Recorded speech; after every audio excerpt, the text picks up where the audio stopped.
It's time for Wolo and Friends on Sports 56. Here is your host, the voice of the Tigers, Dave Woloshin.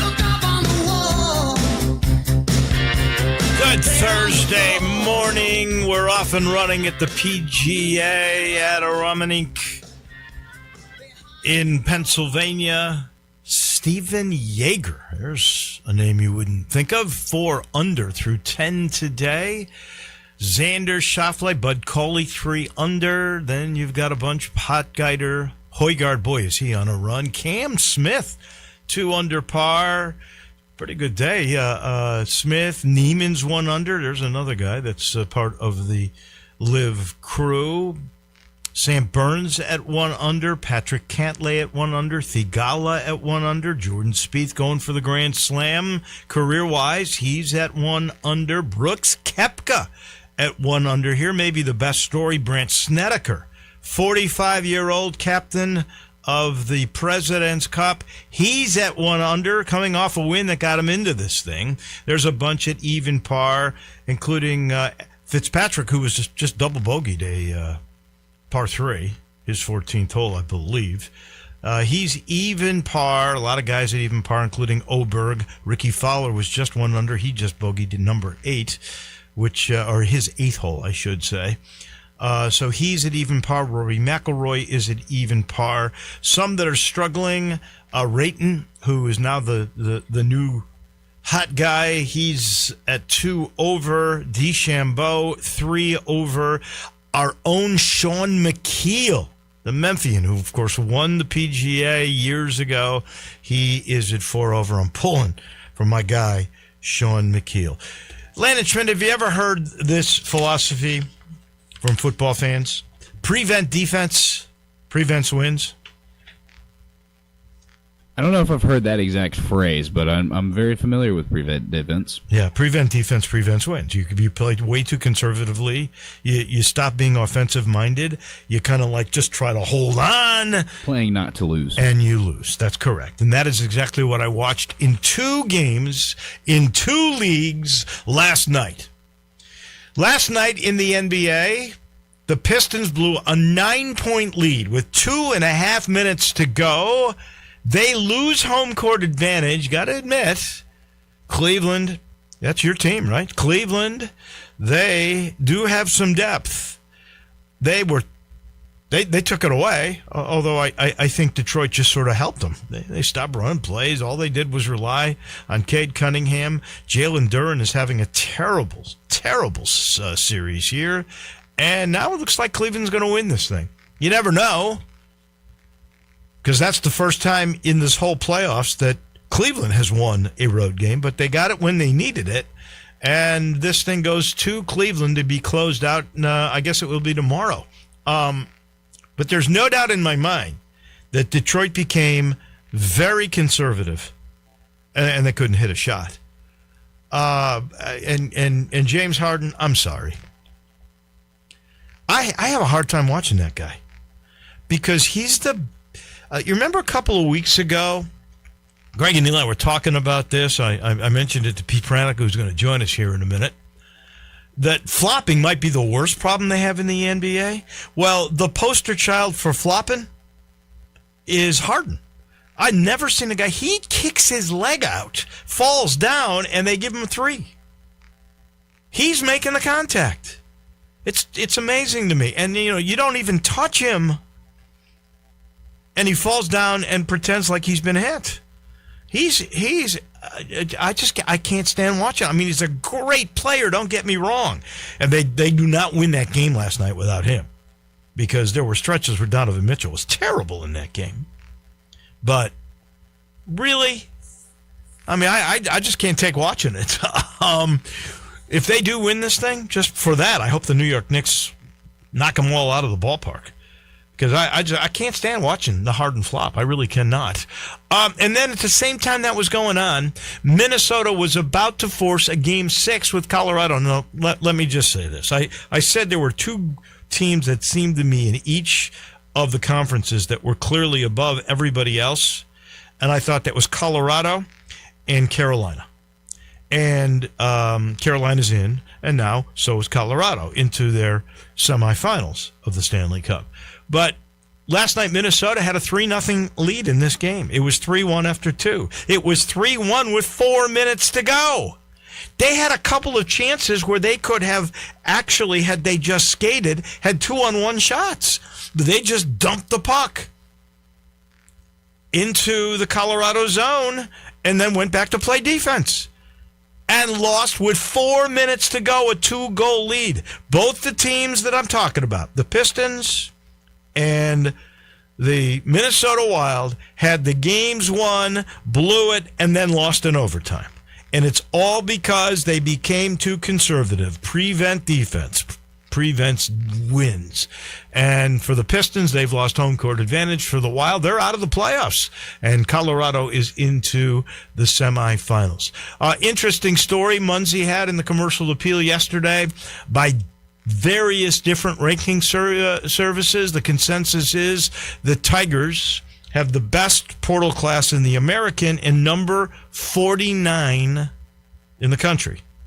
Well, I mean, if you're going to take the top 76 teams this year and you're 49, should get you into at least the play-in, right? You would think. You still got one opening. That class could go even better.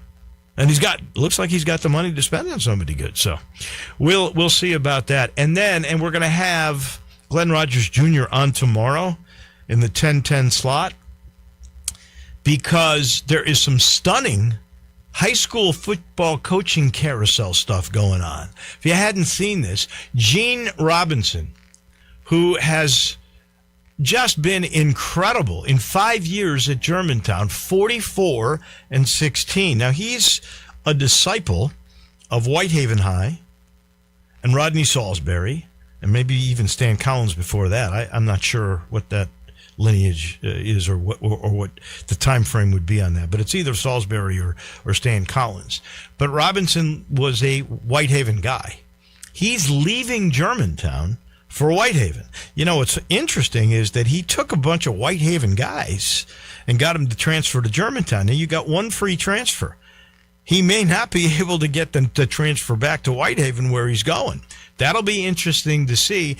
In the meantime, Deron Sutton, who has been at Germantown for 16 years, early on in his tenure, he was very successful. It hasn't been as good after that. He was 92-86 over 16 years. He will go to Germantown High School. So we're going to have our good friend Glenn Rogers Jr. on tomorrow to talk a little bit about that. I sit in the Family Leisure Studios. You know, we got the new sale going on. This is really getting your backyard ready for the ultimate pool party with an above-ground pool starting at under $4,000. The in-ground pools, very high-tech. They start at just under $50,000. All the in-stock patio furniture priced to move. You can actually get a 5-piece patio furniture set starting at under $1,000.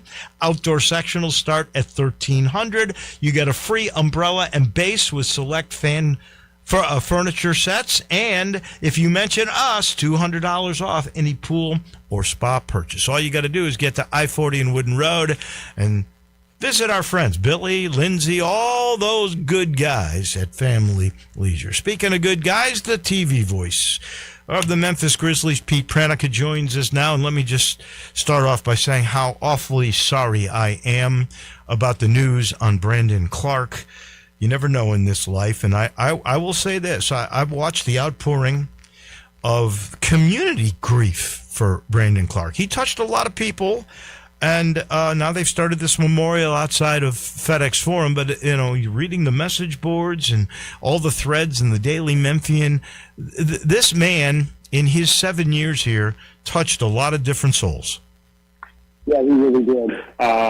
He played the game with such joy, and I think he embraced the fact that he was able to play basketball at the NBA level. When you think about his background, coming out of high school in Arizona, he was a zero-star recruit, played a couple of years at San Diego State, and Mark J. Spears, the amazing NBA writer, who's also a San Diego State guy, said, I think you could make it in the league, and kind of fired his imagination along those lines. He goes to Gonzaga, has a really good run there. But yeah, he just played the game with such joy. He was, you just, in word association, you say Brandon Clark, and it brings a smile to everybody's face. And really and truly, and all the time I knew him, I never heard anyone say a bad word or a cross word about Brandon Clark. Just really a top-of-the-line human being, and it's just a devastating loss for the community, devastating loss for the team. I had 3 referees text me to tell me how sorry they were and what a great guy he was on the court. So his impact was felt widely. Two things I remember when he first came on the scene. First of all, I'd watched him at Gonzaga, and I just thought, man, this guy is a jumping jack. He's really fun to watch. And the combination with him and Ja on those alley-oops and how he would hang in the air forever, he was a floater, let alone he had a floater.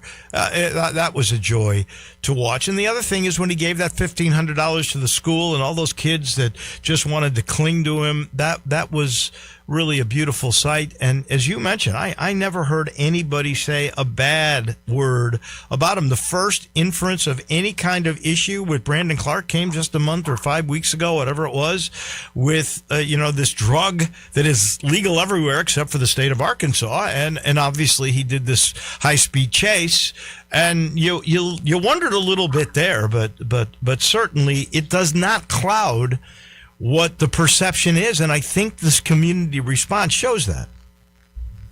Let me give you one example about Brandon Clark. So a few years ago, I was flying out west during the All-Star break, and it was an American Airlines flight through Phoenix. Brandon grew up in Phoenix. Interestingly enough, as a kid, he attended Vancouver Grizzlies games because he was born in Vancouver. Right. And because I had some miles, I got upgraded to first class at the last minute. So I'm sitting in first class. Who walks on the plane but Brandon Clark walking back to coach? Huh. And you're 6'9", you're making millions of dollars, and you're flying coach. Don't understand it, but that's just kind of who Brandon was. And a delightful person. And man, he is going to be missed so much. My heart really goes out to his family. I know he had a fiance, a mom, and dad. And they expected a lifetime with him, 29 years of age.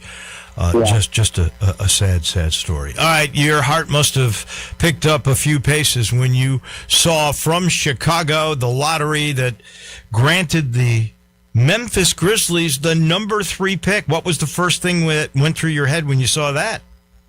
Well, there's going to be a real big draft party at FedEx Forum, and there'll be a lot more interest in Summer League this year. And this is an opportunity for a real restart for this franchise. And after all that the team had to deal with in February and March and April, it's a breath of fresh air and an opportunity for a new start, regardless of how the John Morant situation resolves itself. The fact that you are going to get a top 4 talent because you got the 3rd pick, and I think there are 4 guys really at the top of the draft. Right. The fact that you're going to have somebody, you're going to become a little bit more relative nationally, and it's going to be an exciting player. So there's going to be some built-in and needed excitement with whomever the Grizzlies pick at 3. All right, let's just do some assuming here, which can be dangerous, but let's just assume that Washington with the first pick is going to take the Bansa. Everybody seems to have him slightly ahead of Peterson. Let's say he would go to Utah with the number 2 pick. Here come the Grizz. Just by every prognosticator and rating service, the next 2 guys are Cameron Boozer and Caleb Wilson. And you can look at one service and Wilson is 3 and Boozer's 4 and go to the next one and it's the opposite. It is Boozer 3 and Wilson 4. Who do you think is the pick for the Grizzlies? It's a one heck of a debate, really. With Wilson, you've got a little bit greater athleticism. Boozer's game is NBA ready. Boozer has been exposed to the NBA because, of course, his dad was a great player in the NBA. Let's not forget, Zach Kleiman is a Duke guy. Right. So, that who knows what the decision ultimately is going to be. different players, same position. You're going to have to look at the tape and, okay, who's going to be the better fit alongside Zach Edey? I think both of them will fit, but do you go with Wilson's greater athleticism and, maybe some more of the highlights? And Boozer is going to be maybe a not as explosive a scorer. He's certainly not as explosive a leaper, but the production is there. I don't think you're going to lose either way. It's going to be, I think, the ultimate decision coming down to what style do you want to play and how would each of these guys fit in what Tomas Isolo wants to do and how they would pair with Zach Edey. I think you're right. I don't think you lose either way. I think Boozer's going to be just terrific no matter what he does, but his ceiling is not as high as Wilson's. And the other thing that I haven't really heard a lot of mention, but Caleb Wilson, because of that athleticism, can clearly be a good defensive player. And I'm not sure about that with Boozer. I think if it's me and I'm Zach Kleiman, I'm with Wilson, but I don't think you lose either way. Well, I don't think you lose either way. Now, this brings us back to Brandon Clark. Now, we don't know if Brandon Clark, with his injuries, if he was going to, when he would be available, if he would be available. Wilson is maybe more of a corollary to what you lose with Brandon Clark's passing. I mean, that's right. That's another way to look at it. This is something that you could look at, and I am sure that the debate is probably pretty spirited with the Grizzlies front office right now. But again, whoever they pick, I'm sure it's going to work out. I don't know this for a fact. We'll never know. I always kind of felt like that Brandon Clark, because he was an expiring contract, was going to be used in the trade somehow with Ja. I really did, but I don't know how they would have played that out. We'll never know. But it will be interesting, and you're right. I mean, if you're looking for that kind of spring and a rim protection to go along with a possible really, really good offensive upside, Wilson seems to be a pretty good pick. But you're right, more playoff NBA ready right now.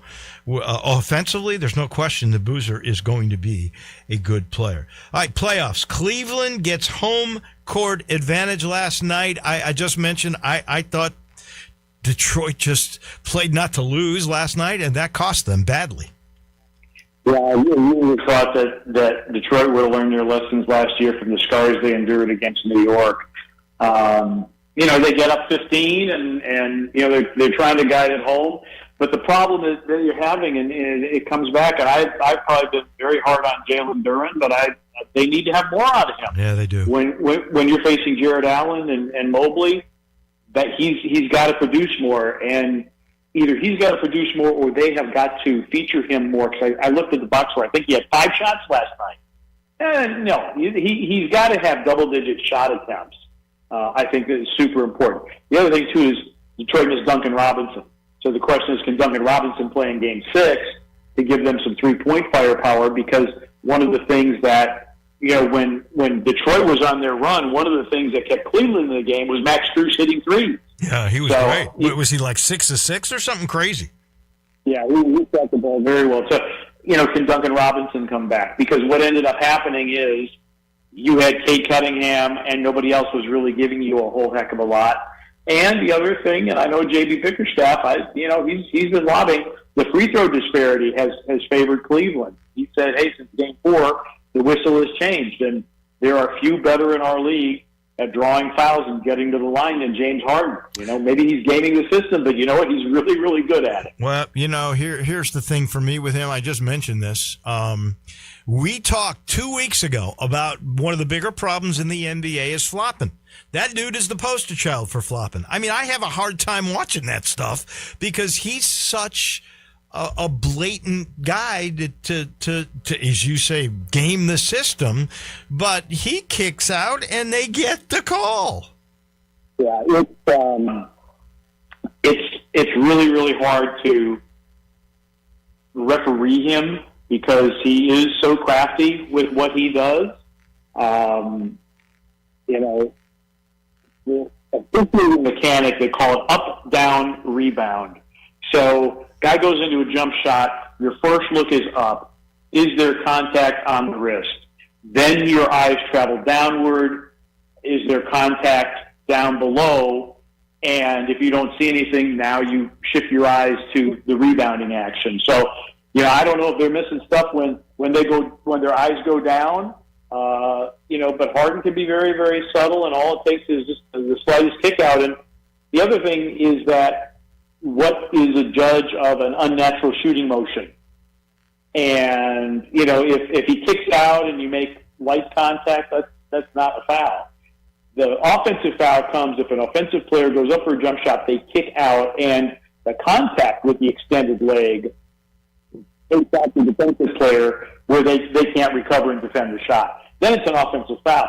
But if it's a little kick out and he taps him on the leg with his foot, it's probably not going to be a foul. Mm. Yeah, I think he gets away with that stuff. I think he makes the contact himself, personally. Yep. I think it should be an offensive foul. But that's not the way it worked out. We'll see how this thing goes, because this could be the end for Detroit in this deal. And I'm with you. I love Jalen Duren, what a good kid he was when he was here with Memphis, and that he just has not played well in this series. He's not the same. I mean, I hate to say it, but Reed has played better than him, and he's getting the minutes now over Duren. So that is tough. L.A. gone, sweep.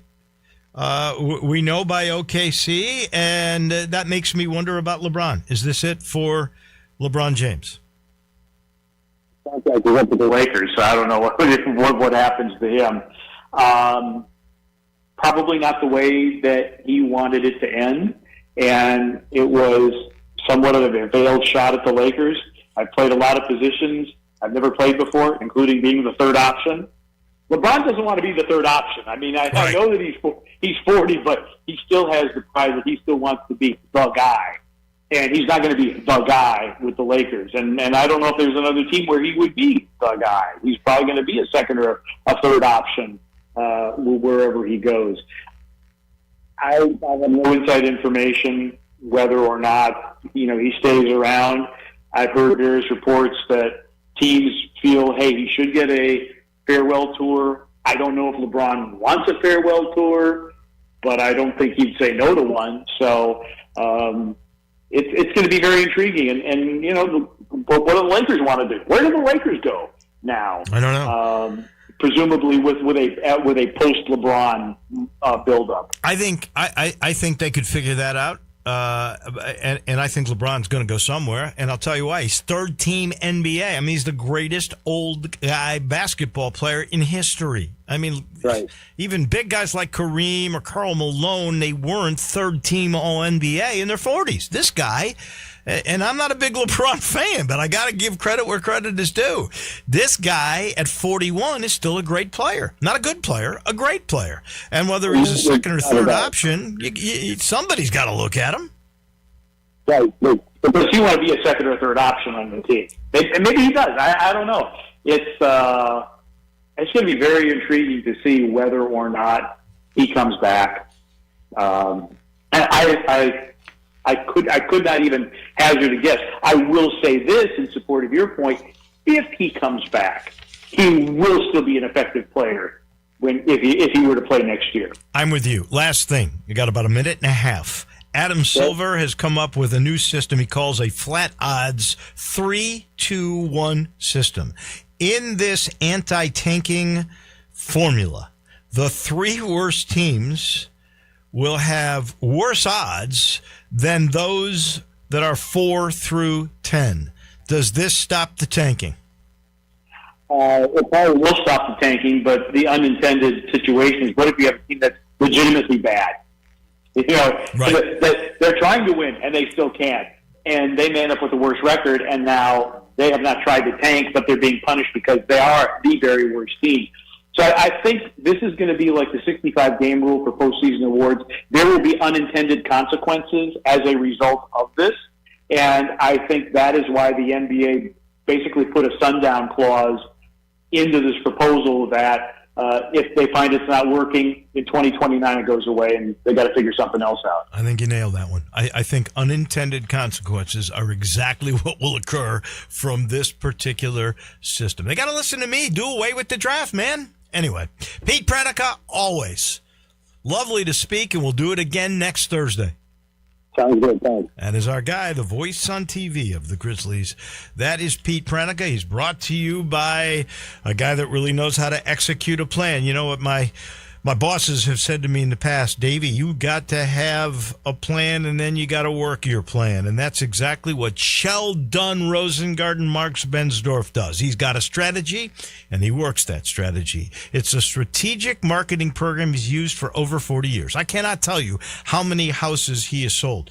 Remember we did that thing about Ted Butler with 100,000 golf lessons that he's given? I wouldn't be shocked if over all these years, Sheldon Rosengarten has sold 100,000 homes. He's amazing. He really is. So if you want to get to the closing table as quickly as possible and get the most for your house, it's simple. Talk to 2 or 3 real estate brokers. Just make sure one of them is my guy, Sheldon Rosengarten Marks Bensdorf. You can see what he's all about, MemphisRelocate.com. You'll see the raving reviews, and then call. Talk to him, 483-0546. Guaranteed to pick up by at least the second ring. That's Sheldon, MemphisRelocate.com or 483-0546. You want your house sold, you better call the guy, Sheldon Rosengarten. We're heading to Dallas. Tim Doolin standing by. We always talk baseball on Thursdays with Tim. He's next. Start your day with Sports 56 Mornings with Greg Gaston and Eli Savoy. Weekday mornings from 7 to 10, right here on Sports 56 and 98.5 FM. Memphis, ripping the Grizzlies, holler and go Tigers. Make sure your home or business looks like a winner too. Call Hall Power Washing Solutions. They handle power washing for driveways, sidewalks, and more, as well as soft wash, roof cleaning, gutters, and window cleaning. They're fully insured and bring the hot water for the toughest grime. Go to hallpowerwashingsolutions.com or call 901-258-1399 for more information and a free estimate. Hall Power Washing Solutions, turning Memphis grime into shine. Hi, this is Troy Fiveash, owner of Fiveash Roof Services. I wanted to take a minute and discuss advertising with you. There are so many websites that list the best service provider in your area. Even the BBB has an accredited list. You know the one thing they all have in common? A company like mine has to pay to get on that list. So that begs the question, can those lists be trusted? You know what can be trusted? History. We've been around for almost 30 years providing customers with the best service and the best products that we possibly can. So if you need a roof, siding, or gutters, give us a call. We'll come talk to you and let you decide for yourself whether or not we know what we're talking about. Fiveash Roof Services. Best products, best warranties, and in many cases, the best price. We're fair, honest, and ethical. 367-0050 or memphisroofer.com. 367-0050 or memphisroofer.com. Fiveash Roofing. It's what we do. We're here for you.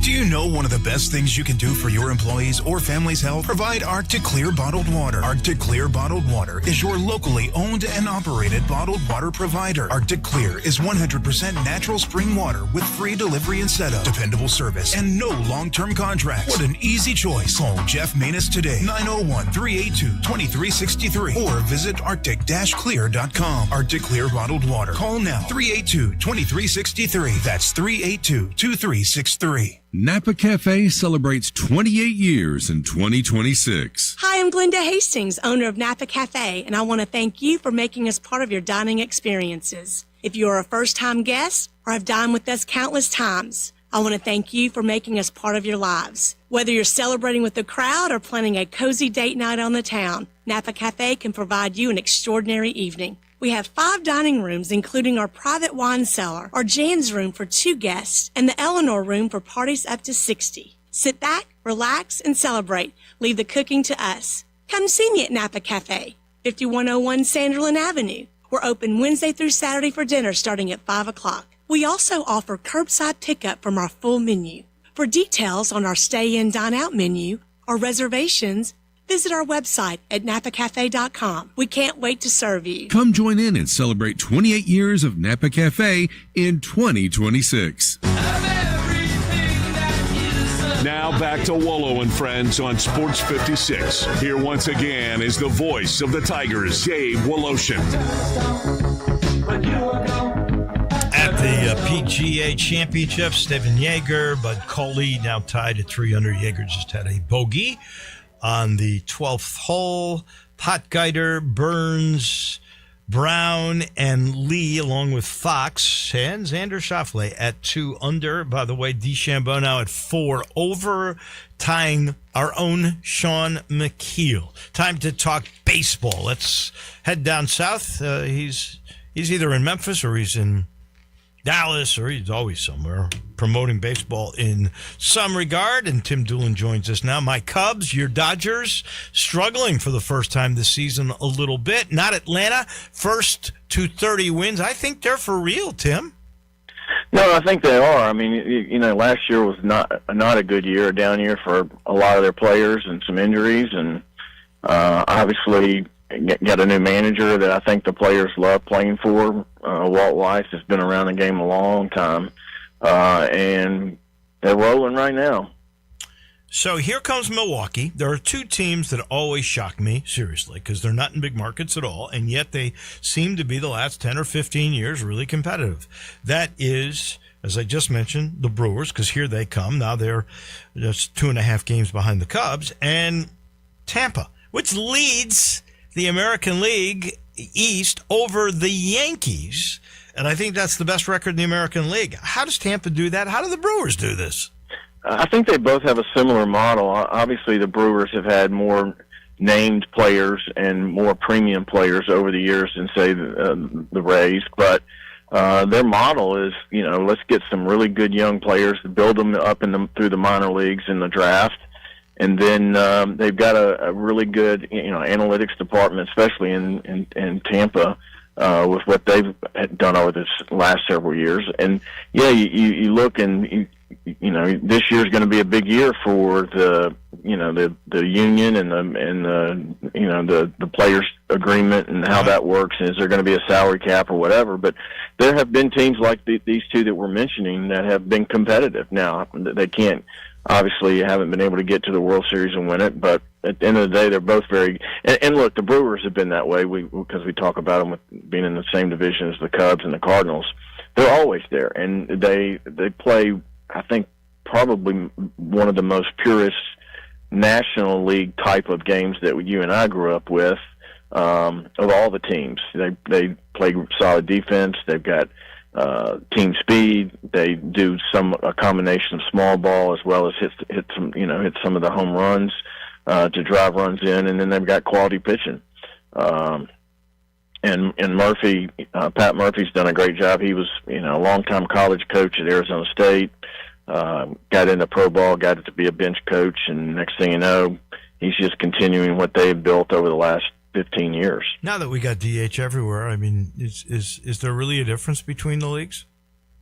I don't think so. I mean, I do still think that a lot of the American League teams, they're a lot of swing and miss, a lot of strikeouts, but a lot of home runs, and that's just kind of the model that they've had all along, even when they were the only league that had the DH. Kind of like the Yankee model. Yeah, I think that's exactly what it is. And some, look at the Cardinals. They're playing really well, surprisingly, and they've got some good young players, and they've got guys hitting home runs, and they've got some team speed and solid defense. Jordan Walker's stepped up, and finally they kind of stopped messing with him. They rushed him, and this is the first year that I think he's gotten comfortable. I was with Blaze Jordan a couple of weeks ago and talking about it, and I didn't realize Jordan Walker was 6'6", 245. I mean, good grief, this guy's built like a brick house, and he's putting up monster numbers. And then they've got guys like Blaze that are sitting there waiting. Blaze is having a great year in Memphis and putting up, power numbers like he was capable of doing. And I wouldn't be shocked to see him in the big leagues before the season's out. Really? Like when? You think August call up, or it could be sooner? I think if anybody gets hurt, that's a corner guy or a DH, he's getting called up. And even though he's not on the 40-man, they're not shy about bringing him up. And think about it, Jan Bloom was the GM for the Red Sox when he was there. He drafted Blaze. They traded for a pretty good pitcher from the Cardinals to the Red Sox. So bottom line is Blaze is in a really good situation because, if you're the GM that made that trade, you're wanting to get that guy to the big leagues to justify what you did. So, yeah, I think for sure he's going to get called up at the end of the year, but I think if someone goes down and he maintains some consistency like he's done thus far, he'll be the first guy called up. You've been around this kid since he was in 7th or 8th grade, and you've seen all the big leagues. Since he was 5 years old. Okay, since he was 5. We'll go back to kindergarten then. Yeah. Tell me, I mean, is he a for sure major league bat? Oh, there's no question. I'll tell you a funny story. Is like I had one of the old crusty scouts that you and I can remember come in that was a special assignment to the I think he's with the Phillies, and at the time Blaze was playing. They were playing at Houston High School, and he said he came to watch him, and Blaze was starting to play some third, and obviously played first, and after the game he had played third. I said, what do you think? What do you think he is, a third baseman or a first base? What's his best position? He spit his tobacco and said, I'll tell you what his best position is. That's that batter's box. And he's right. And that's the case with most guys that have power, is like they're drafting the bat or they're getting the bat to the big leagues, and then whatever they do defensively is a bonus. But he's actually turned himself into a pretty good third baseman. He's playing third and first for the Redbirds, so that just opens up doors for him, so he doesn't have to worry about one specific position going down to get called up. You mentioned the possible lockout, that there is, after this year, real labor and ownership issues that are going on. What do you think is going to happen? Keeping in mind, we've both seen this. Baseball got set back years ago with a strike. It did. Do you think they've learned their lesson? They're all making so much money. The television contract's pretty darn good. Do you really believe there could be a disruption of the game? I wish I'd say no, but I'm afraid when all the politics gets to the table, and the union's not in disarray, but they've got some turnover in their front office portion of the union, and I hope the owners and the players can come together and realize what you just said. The game it has never been this popular, and they're doing a lot of good things, speeding the games up, etc. I hope they just figure it out that everybody's making a lot of money, and just keep this thing rolling and keep marketing, and hopefully expand into 2 other cities over the next 4 years. And from what I'm hearing, Nashville's got a great chance of getting one of those franchises. Would you oppose a true cap? I don't know if I would oppose a true cap, but I think there's got to be some balance in it to where, the players are aware of what's going on, how much money's being made, and if there's a rev share, that's good. But I don't like the word cap, because you don't cap it. All those owners that have made all their money in their industries, there wasn't a salary cap on what those guys were making. Well, here's the thing. I mean, I think the NBA model is fantastic. They know we're going to take all the revenues that we have, and 53% of that is going to you guys. We're going to take care of all your expenses and your travel and your meals, and you're going to live a great life. And you're going to get 53% of the total revenue. If you did that with baseball, or whatever figure that you guys come up with that's fair for the players versus the owners, and then you got to cap it at that percentage, that's fair for everyone. I don't know. And, players are going to make a lot of money. I don't understand why that's an issue. Well, if that's all there is to it, and the books are open, so you can truly see what the 53% is, then I think both parties are going to be fair. At least I hope that's the case.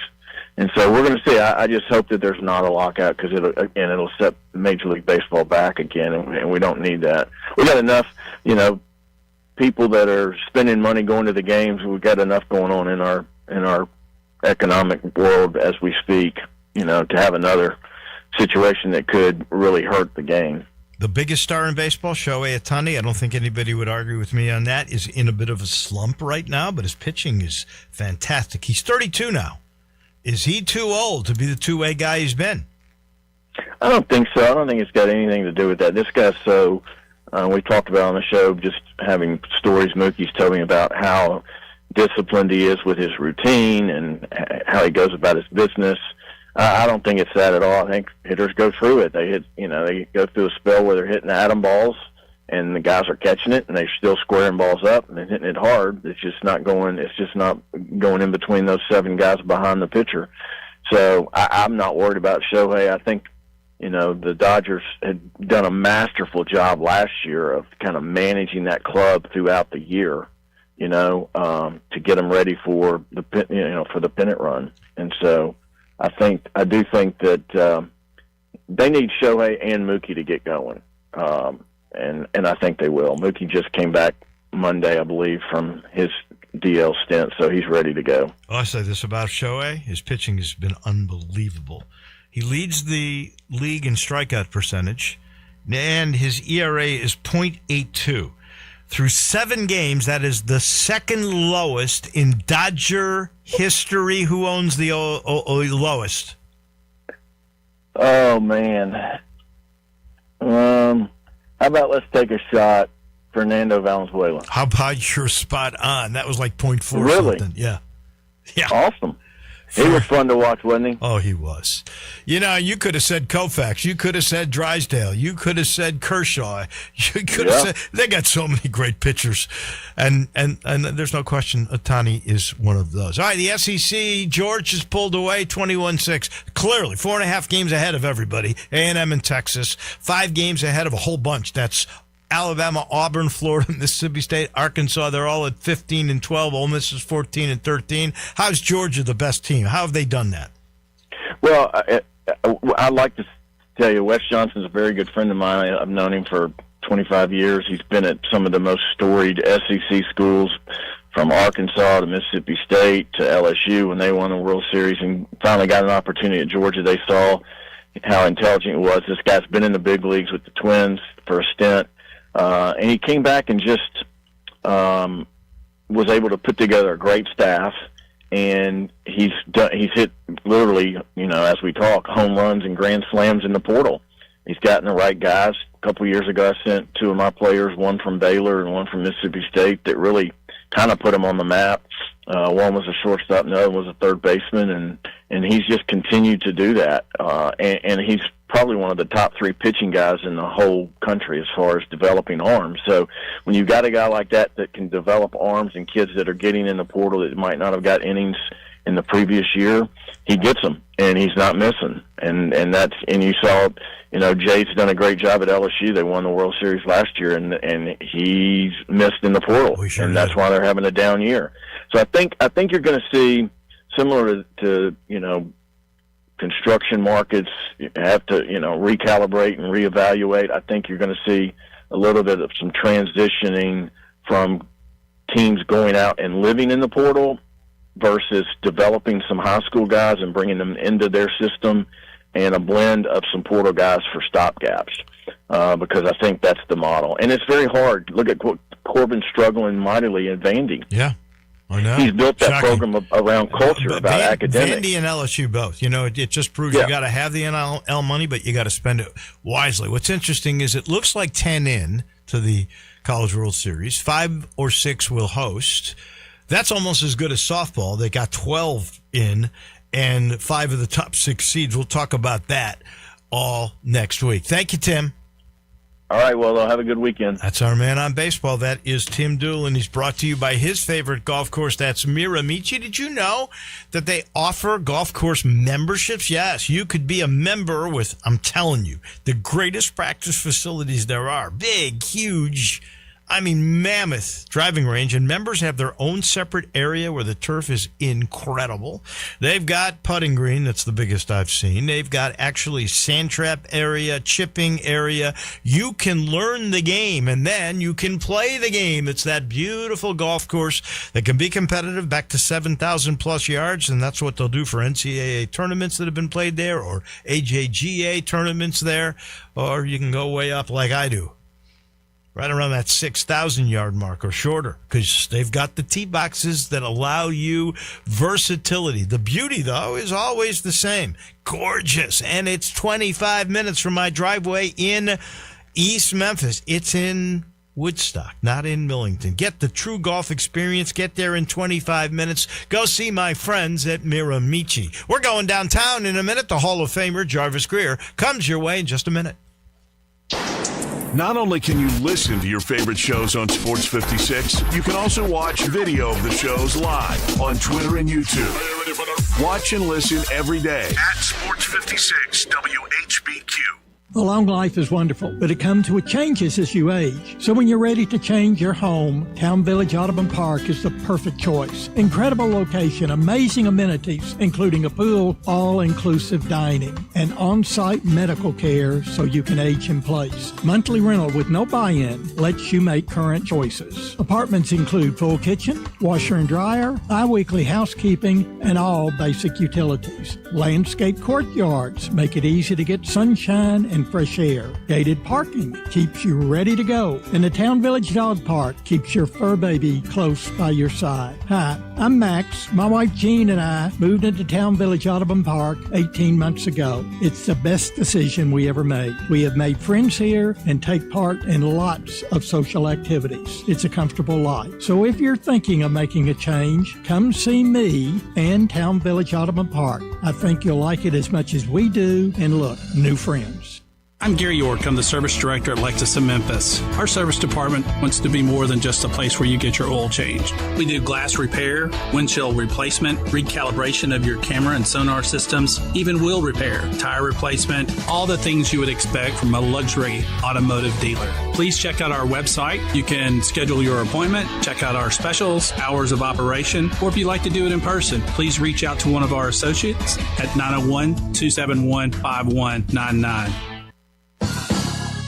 Uncorked flavor, Corky's barbecue. We're cooking it up, down home way. Hickory smoke flavor like the good old days. Hey y'all, Jimmy Stovall here with Corky's Barbecue. Catering is our specialty. Memphians have trusted Corky's to cater their events for 40 years because we make it easy for you and delicious for your guests. Whether it's 50 people or a crowd of thousands, our experienced team comes to your location, sets up, serves, and ensures everyone enjoys a Corky's all-you-can-eat barbecue buffet starting at only $7.99 per person. You can't beat it. With 40 years of experience, it's easy to see why customers choose Corky's time and time again for all of their catering needs. Visit Corky'sBBQ.com to book us for your next party. Uncorked flavor, Corky's barbecue. Hey, you ready to bang? Bangers Pickleball in South Haven is now open with 10 courts, a restaurant, and 3 bars. New to pickleball? No problem. Take a free Bangers 101 class to learn. Bangers offers a great time for everyone, and there's no membership required. Bangers even has events for you non-pickleballers like mahjong, trivia, whiskey, and wine tasting. Bangers Pickleball has it all. All the rage, all the fun, all for you. Please dink responsibly at Bangers Pickleball, 6787 Snowden Lane, South Haven, Mississippi. Let's bang. Now back to Wolo and Friends on Sports 56. Here once again is the voice of the Tigers, Dave Woloshin. This just coming in here from CBS. The ACC is joined with the Big Ten. They now want a 24-team college football expansion. Holy moly. So it's now the ball in the SEC's courts. We'll see what happens with that. Jarvo, if the 24-team expansion actually takes place, you think the group of 6 gets one more besides the one seat at the table? Good morning. Hey, Dave, how you doing? I think that it puts that much more pressure on Memphis getting into the ACC. Right. Because I think, that it does mean that that's several more seats for the quote-unquote, Power 4 clubs, because they're not doing this to help the little guy. No, they're not. You're absolutely they ain't doing correct. it to help the group of 5 or group spot of 6 on with or whatever it is. Yeah. This just came across, so I thought I'd go with that. But I wanted to start with condolences to the Grizzlies family on the loss of Brandon Clark, and I talked with Pete Pranick about this earlier. The community grief that we have seen, the outpouring of emotion has really been something. Yeah, I was devastated, Dave. He was, I think, the second or third longest tenured Grizzly in the history of the club. 7 years. Yeah.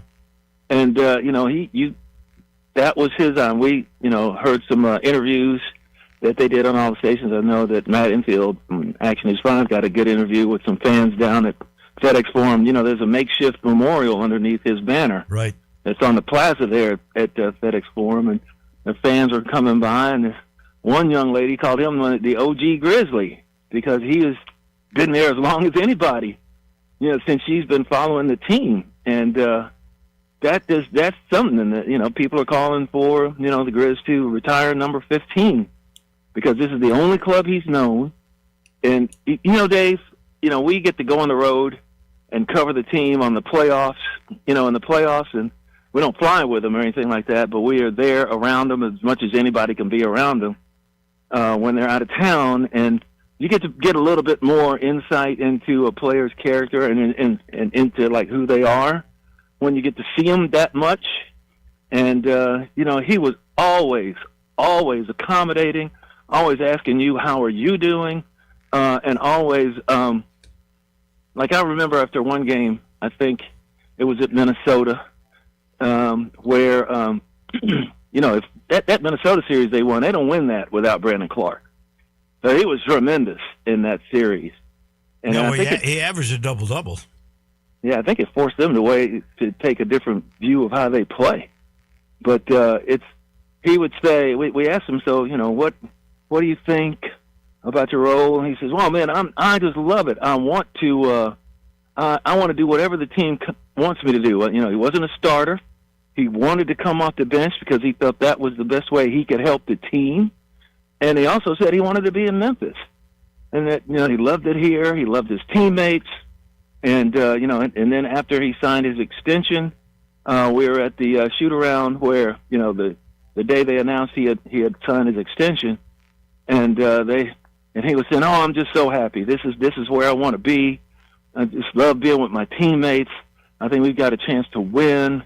And, I love the city and all, anything you'd want, your son to say when he's your son's boyfriend to say when he's coming to pick her up to take her to prom. You know what I mean? Yeah. He's laying it on, but it was like genuine.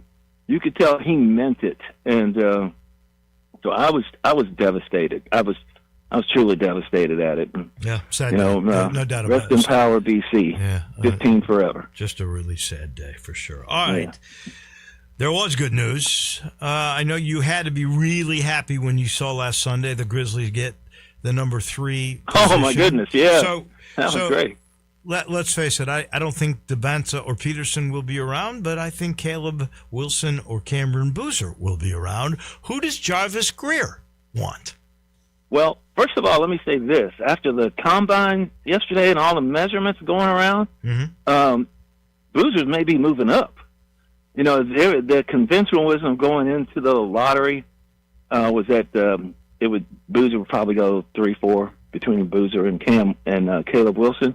But now his measurables are like crazy for a guy that's 250 pounds. He's a lot quicker than people thought. He did better than Caleb Wilson, who's an inch taller and a bit slimmer in that shuttle run thing that they do. Of course, he shot the heck out of it, and because he's a very good shooter, and his basketball IQ is off the chart.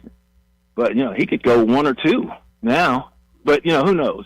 How much you put stock in somebody measuring you on one day or another over a 33, 35 game season of college basketball. I'm leery of that. I always am. I'm a Caleb Wilson guy. I am too. Because you pick that high, you swing for the fence. Yep. Now, not to say that if we get Cam Boozer, that I won't be happy. Right. I will definitely be happy. College Player of the Year. And everybody says his Caleb Wilson, his ceiling is off the charts, and that Cam Boozer has the highest floor of anybody. So you know what you're going to get. Right. Cam Boozer is the finished product. I agree. He is the finished product. Caleb Wilson could be tremendous for this team. And a high flyer that blocks everything. And they met Duke, they met Arizona, and who was it? There was one other one in there that they played with a guy that with a high draft pick or expected to be a high draft pick. And Caleb Wilson outplayed them all. He outplayed Cam Boozer head to head. So, and outplayed Debansa, BYU. That's right, they played BYU. He outplayed Debansa, AJ Debansa, who is well, I think Debansa's going to go number one. Yeah, he's going to go number one way or another. I hear Utah might be trying to make a trade with Washington to move up the one spot. And he outplayed Darren Peterson at Utah. So at Arizona. So it's I think they're going to come away with a good pick no matter what, which is like that's manna from heaven. They finally get a break. What about the second pick, number 16? And I tip my cap to Drew Hill and to Chris Harrington. They came up with an extensive list, which included guys like Milos Uzan, the point guard that got swallowed up at Houston because of Flemings, but he's a solid player. John Blackwell, who is a shooting guard from Wisconsin that is transferring to Duke but could go to the NBA. Flory Badunga, who's the 6'9" center from Kansas. Well, let me stop you there. Okay. Let me stop you there, Dave. Yeah. I think, if you're asking me my opinion, I am. I think they're packaging the 16 and the 32, which is the second pick in the second round. Right. And they're going to move up to try to get in the lottery to get one of those guards. One of those other guards. Like Flemings or like Acuff or Acuff Wagler. might be out of range, but they might be able to get them. They might be able to get a Flemings or a Wagler. Do you think in that particular 216 that you would put John Morant in that package? They may do it. I mean, they may do it. And it pains me to say I'm a John Morant disciple, okay? I am a John Morant fan. I have several of his jerseys that I bought, paid for with my own money, and those things, as you know, are not cheap. But you know, it's all of us that go to the games. You know, it's just fun to do that. But when you're a fan, okay? But if they trade, this is the time to do it, because if you can get one of those guards, it makes potentially losing John Morant easier to take. Right. You know what I mean? Well, if you end up with Caleb Wilson and any of those 3 point guards that I just mentioned, you have really made yourself a better team. And I think it's a possibility, but like I say, that's one man's opinion. And then another thing, they still don't have to do anything with John Morant right now. They can still, put him out there on the trade block, and if they don't like what they're getting, even if they offer, those picks, and they got oodles of picks. The Grizzlies have done a great job of amassing draft capital, and like this is the time did, to use it. Just like Oklahoma City did. Yeah, this is the time to use it. If you want to not be in the wilderness for several years, this is the time to use it, because there's some game-changing players in this draft. Then you do that if that's what you want to do. He's the Hall of Famer. That's Jarvo. Okay. Jarvo, you sent me great pictures last week of the stadium. We'll talk a little bit about that next Thursday. Yeah, it's coming on, and so is the tunnel. The tunnel's coming on too. So they think July. They got a July finish date. Okay, I think so. Thank you, Jarvo. All right. Okay. Take care, buddy. Bye-bye. Have a good one. Jarvo, brought to you by. There we go. Oh man. Something technically just went wrong with this computer. Now we got it straight.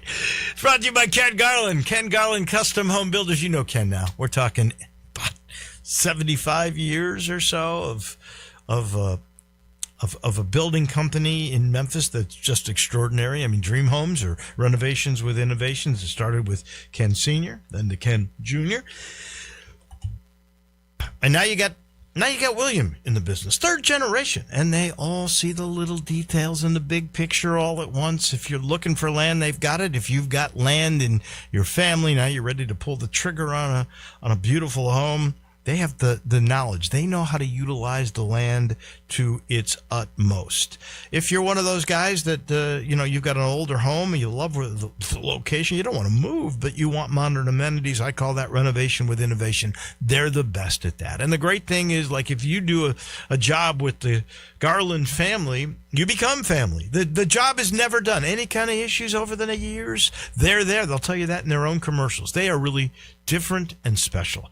You want your house to be built, or you want your house to be renovated, only one place to go. That would be Ken Garland Custom Home Builders.